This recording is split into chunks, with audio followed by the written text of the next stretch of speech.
আমরা বসেছি শ্রেষ্ঠ নবীর শ্রেষ্ঠ উম্মত।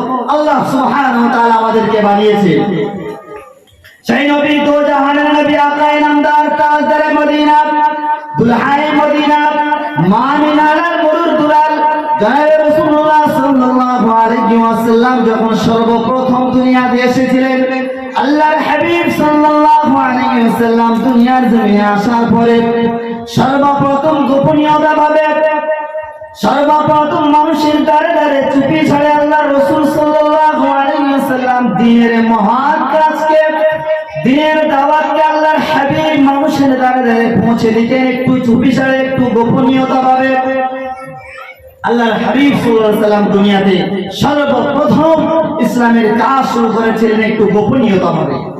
লম্বা কাহিনী এসেছে, আল্লাহর হাবিব 3 বছর যাবত গোপনীয়তাভাবে মানুষের দ্বারে দ্বারে ইসলাম প্রচার শুরু করলেন।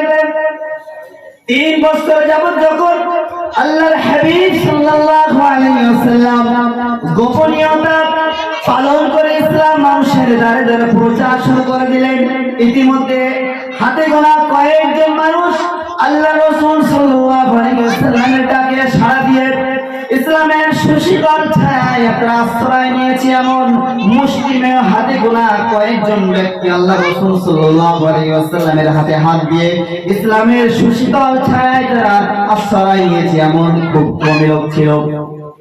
খুব অল্প লোক আল্লাহ রাসূল সাল্লাল্লাহু আলাইহি ওয়াসাল্লামের হাতে হাত দিয়ে ইসলাম গ্রহণ করেছে। ঠিক ইতিমধ্যে আল্লাহ সুবহানাহু ওয়া তাআলা নবী পাক সাল্লাল্লাহু আলাইহি ওয়াসাল্লামকে সম্বোধন করে উনি বললেন, কোরআন শরীফে উল্লেখ এসেছে, আল্লাহ বলেন ফাসতা' বিমা তুমার ওয়া আ'রিদ আনিল মুশরিকিন।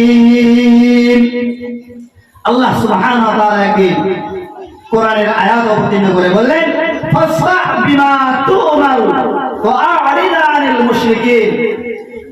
হে আমার নবী, হে আমার হাবিব, আমার বন্ধু, ফাসতা' বিমা তুমার, তোমাকে যে কাজটি দিয়ে, যে মিশনটি দিয়ে আমি মহান আল্লাহ তাবারক তাআলা দুনিয়াতে তোমাকে প্রেরণ করেছি, মানুষকে সঠিক পথে নিয়ে আসা, অত্যাচার থেকে বিরত রাখা, জুলুম থেকে মানুষকে বিরত রাখা, গুনাহের কাজ থেকে মানুষকে বিরত রাখা, আর একত্ববাদ আল্লাহ সুবহানাহু ওয়া তাআলা তিনি এক এবং একক, এই শিক্ষা তোমাকে আমি দিয়েছি মানুষ সকলকে পৌঁছানোর